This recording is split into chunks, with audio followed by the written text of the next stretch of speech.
ভুলে যাবেন না আপনি কলেজ পরিচালনা কমিটির চেয়ারম্যানের সাথে কথা বলছেন।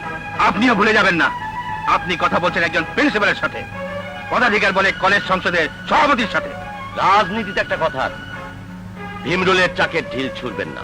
কারণ ভীমরুলের হুল খুব বিষাক্ত। কি বলতে চাও তুমি? আমি বলতে চাই এদেশের ছাত্র সমাজকে ভীমরুলের ভয় দেখাবেন না চৌধুরী সাহেব, কারণ তারা বন্দুকের গুলিকে কোনোদিন তোয়াক্কা করেনি। আরেকটা কথা মিস্টার চৌধুরী, এই কলেজ সংসদে আপনার রাজনীতি সমর্থিত কোনো পার্টি বিজয়ী হবে না। অনেক ছাত্র সমাজের একটা অংশ কিন্তু আমার সাথেও আছে। আছে কিছু গুন্ডা পান্ডা যারা আপনাদের মতো রাজনীতিবিদদের চামচাগিরি করে, কিন্তু ছাত্র সমাজ কারো লেজুর বৃত্তি করে না।